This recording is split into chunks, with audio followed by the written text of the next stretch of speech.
Welcome to ട്രൈഡൂട്ട്.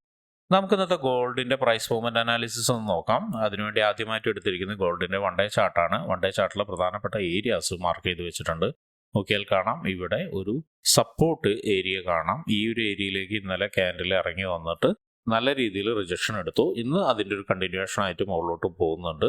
അതിൻ്റെ മുകളിൽ കാണാം ഒരു ഇംബാലൻസ് കാണാം. അത് ഓൾറെഡി 2 ദിവസം മുന്നുള്ള ക്യാൻഡിൽ ജസ്റ്റ് ഒന്ന് മിറ്റിഗേറ്റ് ചെയ്തിട്ട് താഴോട്ടേക്ക് ഇറങ്ങിയതാണ്. അതിൻ്റെ മുകളിൽ ഓൾ ടൈം ഹൈ റെസിസ്റ്റൻസ് കാണാം. അപ്പോൾ ഇത്രയാണ് പ്രധാനപ്പെട്ട ഏരിയാസ്, നിയറസ്റ്റ് ഏരിയാസ് മാർക്ക് ചെയ്തിടുന്നത്. ഇനി നമുക്ക് ഇന്നത്തെ പ്രധാനപ്പെട്ട എന്തെങ്കിലും ന്യൂസ് ഉണ്ടോ എന്നുള്ളത് നോക്കാം. ഇന്ന് ന്യൂസ് നോക്കുമ്പോൾ ഒരുപാട് ന്യൂസുകൾ വരുന്ന ദിവസമാണ്. ഗോൾഡിനെ സംബന്ധിച്ചിടത്തോളം ഏറ്റവും ഇമ്പോർട്ടൻ്റ് ആയ ന്യൂസ് വരുന്നത് ഇന്ത്യൻ സമയം 8:15 PM അത് വരുന്നത് ഫ്ലാഷ് മാനുഫാക്ചറിങ് PMA വരുന്നുണ്ട്. അതുപോലെ ഫ്ലാഷ് സർവീസ് PMA വരുന്നുണ്ട്. ഫ്ലാഷ് മാനുഫാക്ചറിങ് PMAയുടെ പ്രീവിയസ് ഫിഗർ വരുന്നത് 49.4 ആണ്. ഫോർകാസ്റ്റ് വരുന്നത് 49.8 ആണ്. അതുപോലെ ഫ്ലാഷ് സർവീസ് PMAയുടെ ലാസ്റ്റ് തവണ വന്നിരിക്കുന്നത് 56.8 ആണ്. ഫോർകാസ്റ്റ് വരുന്നത് 56.4 ആണ്. ഇനി ഇതിന്റെ യൂഷ്വൽ ഇഫക്റ്റുകൾ എന്താണെന്നുള്ളത് നോക്കാം. ഫ്ലാഷ് മാനുഫാക്ചറിങ് PMAയുടെ യൂഷ്വൽ ഇഫക്റ്റ് എന്ന് പറയുന്നത് actual greater than forecast is good for currency എന്നാണ്. അതുപോലെ തന്നെ നമുക്ക് ഫ്ലാഷ് സർവീസ് PMAയുടെ നോക്കാം. അതിൻ്റെയും സെയിം തന്നെയാണ് വരുന്നത്. Actual greater than forecast is good for currency എന്നാണ്. അതായത് ഫോർകാസ്റ്റിനേക്കാൾ മുകളിലൊരു ഫിഗർ കിട്ടുകയാണെങ്കിൽ കറൻസിക്ക് നന്നാവുകയും ഗോൾഡ് വീക്ക് ആവുകയും എന്നാണ് പറയുന്നത്. ഇതിൽ രണ്ടാമത്തെ ന്യൂസ് ശ്രദ്ധിക്കേണ്ട കാര്യം, പ്രീവിയസിനേക്കാളും കുറവാണ് ഫോർകാസ്റ്റ് വന്നിരിക്കുന്നത്. അപ്പോൾ പ്രീവിയസിന് മുകളിൽ വന്നാലാണ് കുറച്ച് നല്ല ഇമ്പാക്റ്റ് ഉണ്ടാവുള്ളൂ. ആദ്യത്തെ ന്യൂസിൽ പ്രീവിയസിനേക്കാളും വലുതാണ് തന്നിരിക്കുന്നത്. അപ്പോൾ ഒരു ഫോർകാസ്റ്റിനോട് അനുബന്ധിച്ചോ അല്ലെങ്കിൽ ഫോർകാസ്റ്റിൽ ഉള്ള ഫിഗറോ തന്നിട്ടുണ്ടെങ്കിൽ US ഡോളറിന് അനുകൂലമാവുകയും അതുപോലെ തന്നെ അനുകൂലമാവുകയാണെങ്കിൽ ഗോൾഡ് വീക്ക് ആവുകയും എന്നാണ് ന്യൂസിനെ ബേസ് ചെയ്തിട്ട് നമുക്ക് വായിക്കാൻ കഴിയുന്നത്. എനിവേ ട്രേഡ് എടുക്കുന്ന ആളുകൾ സൂക്ഷിച്ചും കണ്ടും ട്രേഡ് എടുക്കുക. ഒരുപക്ഷെ 2 സൈഡിലേക്ക് മൂവ്മെന്റ് തന്ന് സ്റ്റോപ്പ് ലോസ് ഹണ്ടിങ് നടക്കാനുള്ള സാധ്യത ഉണ്ട്. ഇനി നമുക്ക് ചാർട്ടിലോട്ട് പോവാം. ചാർട്ടിലോട്ട് വരുന്ന സമയത്ത് മാർക്കറ്റ് ഇപ്പോൾ നിൽക്കുന്നത് ഒരു റെസിസ്റ്റൻസ് ഏരിയയിൽ തന്നെയാണ്. ഇപ്പം നോക്കിയാൽ കാണാം, ഇവിടെ ഒരു തവണ റെസിസ്റ്റൻസ് എടുത്തിട്ടുണ്ട്, ഇവിടെ എടുത്തിട്ടുണ്ട്, വീണ്ടും ആ ഒരു ഏരിയയിലേക്ക് വരുന്നുണ്ട്. അതിനെ ബ്രേക്ക് ചെയ്യുകയോ ഇല്ലയോ എന്നുള്ളതൊക്കെ നമുക്ക് നോക്കാം. അപ്പോൾ അതിനു മുന്നേ പ്രധാനപ്പെട്ട ഏരിയാസ് മാർക്ക് ചെയ്തിട്ടുണ്ട് 4 ഹവറിൽ. അതൊന്ന് നോക്കാം നമുക്ക്. ആദ്യത്തെ പ്രധാനപ്പെട്ട ഏരിയ എന്ന് പറയുന്നത് ഇത് തന്നെയാണ്, ഈ ഒരു ഏരിയ തന്നെയാണ്. ഈ ഒരു ഏരിയയുടെ പ്രത്യേകത നേരത്തെ പറഞ്ഞ പോലെ തന്നെ സപ്പോർട്ട് എടുത്ത് മുകളിലോട്ട് കയറിപ്പോയതാണ്. അപ്പോൾ ആ ഒരു ഏരിയനെ മാർക്ക് ചെയ്തിടുന്നുണ്ട്. പിന്നെ പ്രത്യേകിച്ചൊന്നും മാർക്ക് ചെയ്തിടാനില്ല. നമ്മൾ വരച്ച ലൈനിലും ഇംബാലൻസും റെസിസ്റ്റൻസും ഒക്കെ അതുപോലെ തന്നെ നിൽക്കുന്നുണ്ട്. ഇനി താഴോട്ടേക്ക് വരുന്ന സമയത്ത് ഈ ഒരു ഏരിയയുടെ കാര്യം കഴിഞ്ഞ ദിവസങ്ങളും പറഞ്ഞിട്ടുണ്ടായിരുന്നു, ഒന്നുകൂടി പറയുന്നുണ്ട്. ഈ ഒരു ഏരിയ വളരെ സ്ട്രോങ് ആയിട്ടുള്ള ഒരു ഏരിയ ആണ്. ഇതിനെ ഒന്ന് മാർക്ക് ചെയ്തിടുന്നുണ്ട്. അതുകൊണ്ടൊരു ഇംബാലൻസും കൂടിയുണ്ട്. ആ ഇംബാലൻസിനെയാണ് ഇപ്പോൾ മാർക്ക് ചെയ്തിടുന്നത്. അതിൻ്റെ താഴെ ഒരു സപ്പോർട്ട് ഏരിയ എല്ലാം ഉണ്ട്. അപ്പോൾ ഇത്രയാണ് 4 ഹവറിൽ മാർക്ക് ചെയ്തിടുന്നത്. ഇനി നമുക്ക് 1 ഹവറിലേക്ക് നോക്കാം. ഇനി 1 ഹവറിലേക്ക് വരുന്ന സമയത്ത് നമുക്ക് നോക്കിയാൽ മനസ്സിലാവും 1 ഹവറിൽ സംഭവിച്ചിരിക്കുന്ന പ്രൈസ് ആക്ഷൻ എന്ന് പറയുന്നത് കൃത്യമായി ഇവിടെ നിന്നൊരു ബ്രേക്ക് തന്നു. ബ്രേക്ക് തന്നു മാർക്കറ്റ് വീണ്ടും ഇവിടെ നിന്ന് സ്ട്രോങ് ആയിട്ട് ബ്രേക്ക് തന്നു. മുകളിലോട്ട് പോയിട്ട് ഒരു ഇമ്പോർട്ടൻ്റ് ആ ഏരിയയിൽ വന്നിട്ട് സപ്പോർട്ട് എടുത്തു വീണ്ടും മുകളിലോട്ട് പോയി ഇവിടെ ഒരു ബ്രേക്ക് തന്നു, വീണ്ടും സപ്പോർട്ട് എടുത്തു, വീണ്ടും മുകളിലോട്ട് തന്നെയാണ് പോകുന്നത്. അതായത് 1 ഹവറിൽ ഈ ഒരു ഏരിയ ഇപ്പോൾ കറൻ്റ് വളരെ സ്ട്രോങ് ആയിട്ട് നിൽക്കുന്ന ഒരു ഏരിയ ആണ്. അപ്പോൾ അവിടേക്ക് ഒന്ന് മാർക്കറ്റ് ഇറങ്ങുകയാണെങ്കിൽ എൻട്രി സാധ്യത കാണുന്നുണ്ട്. എനിവേ എന്തായാലും 1 ഹവറിൽ നമുക്ക് കീ ഏരിയാസ് മാർക്ക് ചെയ്തതിന് ശേഷം എൻട്രി സാധ്യതയെ കുറിച്ചിട്ട് നോക്കാം.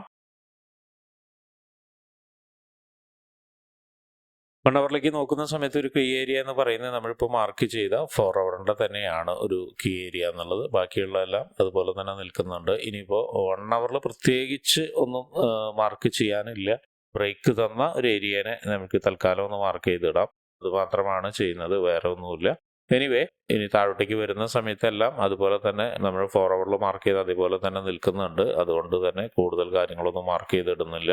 അപ്പോൾ ഇത്രയാണ് 1 ഹവറിലുള്ളത്. ഇനി നമുക്ക് 50 മിനിറ്റ്സിലോട്ട് പോയിട്ട് എന്തെങ്കിലും എൻട്രി സാധ്യതകളുണ്ടോ എന്നുള്ളത് നോക്കാം. 50 മിനിറ്റ്സിലോട്ട് പോകുന്ന സമയത്ത് നമുക്ക് ഇവിടെ ഒരു ട്രെൻഡ് ലൈൻ ബ്രേക്ക്ഔട്ട് കിട്ടിയിട്ടുണ്ട്. ട്രെൻഡ് ലൈൻ ബ്രേക്ക്ഔട്ട് കിട്ടി, ഒരു റീടെസ്റ്റ് തന്നു. റീടെസ്റ്റ് തന്നതിന് ശേഷം വീണ്ടും ഒരു ബ്രേക്ക്ഔട്ട് ഇത് ഇവിടുന്ന് തന്നിട്ട് അവിടേക്ക് വീണ്ടും റീടെസ്റ്റ് വന്നിട്ടുണ്ട്.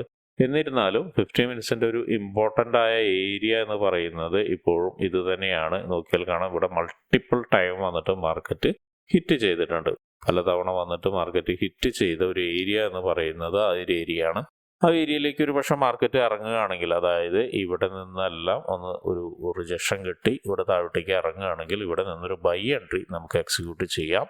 അങ്ങനെ ബൈ എൻട്രി എക്സിക്യൂട്ട് ചെയ്യുകയാണെങ്കിൽ നമുക്ക് ഏറെക്കുറെ ഓൾ ടൈം ഹൈ ഒക്കെ എക്സ്പെക്ട് ചെയ്യാവുന്നതാണ്. എന്നിരുന്നാലും തൽക്കാലം ഈ ഒരു ലെവലിലേക്ക് വെക്കുക, നേരത്തെ പറഞ്ഞ പോലെ 2771 എന്ന് പറഞ്ഞ ലെവലിലേക്ക് വെക്കുന്നതായിരിക്കും നല്ലത്. കാരണം എന്താണെന്ന് വെച്ചിട്ടുണ്ടെങ്കിൽ മാർക്കറ്റ് അവിടെ നിന്നാണ് ഒരു സ്ട്രോങ് ആയിട്ടുള്ള സപ്ലൈ സ്റ്റാർട്ട് ചെയ്തത്. അപ്പോൾ അത് ഒരു നല്ല റെസിസ്റ്റൻസ് ഏരിയ ആയിട്ട് ആക്ട് ചെയ്യാനുള്ള സാധ്യത ഉണ്ട്. ഇനി ഇവിടെ നിന്ന്, അതായത് ഇവിടെ മാർക്ക് ചെയ്ത ഏരിയയിൽ നിന്ന് ഒരുപക്ഷെ ഒന്ന് താഴോട്ടേക്ക് വീണ്ടും ഇറങ്ങുകയാണെങ്കിൽ, അതായത് ഈ ഒരു ഇതിലേക്ക് ഇറങ്ങുകയാണെങ്കിൽ ഈ ഒരു ഏരിയ, അതായത് ഇപ്പോൾ വരച്ച മറ്റൊരു ബ്ലൂ ലൈൻ നല്ലൊരു സ്ട്രോങ് ആയിട്ടുള്ള സപ്പോർട്ടായിട്ട് ആക്ട് ചെയ്യാനുള്ള സാധ്യത ഉണ്ട്. അപ്പോൾ അവിടെ നിന്ന് വീണ്ടും ഒരു ബൈ എൻട്രി കിട്ടാം. ആ ഒരു ബൈ എൻട്രി എന്ന് പറയുന്നത് ഓൾ ടൈം ഹൈയിലേക്ക് നമുക്ക് ടാർഗറ്റ് വയ്ക്കാവുന്നതാണ്. അതും ബ്രേക്ക് ചെയ്ത് 2800 എത്തുമെന്നാണ് എക്സ്പെക്ട് ചെയ്യുന്നത്. എനിവേ ഇന്നൊരു പക്ഷേ അതിനുള്ള സാധ്യത കാണുന്നുണ്ട്. എന്നിരുന്നാലും കൃത്യമായി പ്രൈസ് ആക്ഷൻ വെച്ചതിന് ശേഷം മാത്രം എടുക്കുക. ഇനി അടുത്തൊരു സാധ്യത എന്ന് പറയുന്നത് കുറച്ചുകൂടി മാർക്കറ്റ് മുകളിലോട്ട് കയറി കഴിഞ്ഞ് നല്ല രീതിയിൽ ഒന്ന് വീഴുകയാണെങ്കിൽ, അതായത് ഇവിടെ നിന്നൊക്കെ ഒരു നല്ല രീതിയിൽ വീഴുകയാണ്, അതായത് ഈ ഒരു ഇപ്പം നമ്മൾ മാർക്ക് ചെയ്ത ഈ ഏരിയയുടെ താഴേലേക്ക് മാർക്കറ്റ് വീഴുകയാണെങ്കിൽ, വീണിട്ട് ഒരു റീടെസ്റ്റ് വരുന്നുണ്ടെങ്കിൽ, വീക്ക് റീടെസ്റ്റ് വരുന്നുണ്ടെങ്കിൽ നമുക്ക് കുറച്ചും കൂടി എക്സ്പെക്ട് ചെയ്യാം. അങ്ങനെയാണെങ്കിൽ ഈ ഒരു ഇംബാലൻസ് വരെ ഇവിടം വരെയൊക്കെ നമുക്കൊരു നല്ലൊരു മൂവ്മെന്റ് ഒരു പക്ഷെ കിട്ടിയേക്കാം. അപ്പോൾ അതിനും ഒരു സാധ്യത കാണുന്നുണ്ട്. അതിൻ്റെ ഇടയിലേക്ക് താഴോട്ടേക്ക് ഇറങ്ങി വരുന്ന സമയത്ത് ശ്രദ്ധിക്കേണ്ട കുറച്ച് കീ ഏരിയാസ് ഒക്കെ ഉണ്ട്. ഇവിടെ ഒരു ഇംബാലൻസ് കിടക്കുന്നുണ്ട്. അതുപോലെ തന്നെ ഇതൊരു കീ ഏരിയയാണ്. ഇവിടെ മൾട്ടിപ്പിൾ ആയിട്ട് വന്ന് മാർക്കറ്റ് വന്നിട്ട് നിന്നൊരു ഏരിയ ആണ്. അതുപോലെ തന്നെ ഇതൊരു കീ ഏരിയ ആണ്. നോക്കിയാൽ കാണാം ഇവിടെയും മൾട്ടിപ്പിൾ ആയിട്ട് വന്ന് മാർക്കറ്റ് വന്നിട്ട് സപ്പോർട്ട് എടുത്ത് മുകളിലോട്ട് പോയതാണ്. അപ്പോൾ അതൊക്കെ ശ്രദ്ധിക്കേണ്ട കാര്യമുണ്ട്. അപ്പോൾ ഇത്രയാണ് ഗോൾഡിൽ ഇന്നത്തെ ഒരു വ്യൂ കാണുന്നത്. ഇന്ന് മിക്കവാറും ഒരു അപ് ട്രെൻഡ് തന്നെയായിരിക്കും സാധ്യത. ഒരുപക്ഷെ നല്ലൊരു പുൾ ബാക്ക്, കുറച്ചും കൂടി മുകളിലോട്ട് കയറിയിട്ട് നല്ലൊരു പുൾ ബാക്ക് എക്സ്പെക്ട് ചെയ്യുന്നുണ്ട്. ആ ഒരു പുൾ ബാക്ക് ബേസ് ചെയ്തിട്ടാണ് ഇവിടെ ഒരു ബൈ എൻട്രി പറഞ്ഞിരിക്കുന്നത്. ആ ഒരു പുൾ ബാക്ക് ഫെയിലർ ആയിട്ട് താഴോട്ടേക്ക് വരികയാണെങ്കിലാണ് സെൽ എൻട്രി പറയുന്നത്. അപ്പോൾ ഇത്രയാണ് ഇന്നത്തെ അനാലിസിസ്. അപ്പോൾ ഇങ്ങനെയുള്ള കാര്യങ്ങളൊക്കെ നിങ്ങൾക്ക് പഠിക്കാൻ താല്പര്യമുണ്ടെങ്കിൽ ട്രേഡ് റൂട്ടുമായിട്ട് ബന്ധപ്പെടാം. അത് ഫ്രീ ആയിട്ട് ഫോറക്സ് ട്രേഡിങ്ങിന്റെ കാര്യങ്ങളൊക്കെ നിങ്ങൾക്ക് പഠിക്കാവുന്നതാണ്. അതിനു വേണ്ടിയിട്ട് ഈ വീഡിയോയുടെ ഡിസ്ക്രിപ്ഷനിൽ ഒരു ഗൂഗിൾ ഫോം കൊടുത്തിട്ടുണ്ട്. ആ ഗൂഗിൾ ഫോം കൃത്യമായി വായിച്ച് അതിലുള്ള കണ്ടീഷൻസ് ഒക്കെ ഓക്കെ ആണെങ്കിൽ മാത്രം ഫിൽ ചെയ്യുക. അതോടൊപ്പം തന്നെ ഡിസ്ക്രിപ്ഷനിലുള്ള വാട്സപ്പ് ചാനലിൽ നിങ്ങൾക്ക് ജോയിൻ ചെയ്യാവുന്നതാണ്. അവിടെ ട്രേഡ് റൂട്ടിന്റെ അപ്ഡേറ്റ്സ് ലഭിക്കുന്നതാണ്. അപ്പോൾ എല്ലാവർക്കും ഇന്നൊരു പ്രോഫിറ്റബിൾ ഡേ ആവട്ടെ എന്ന് ആശംസിക്കുന്നു.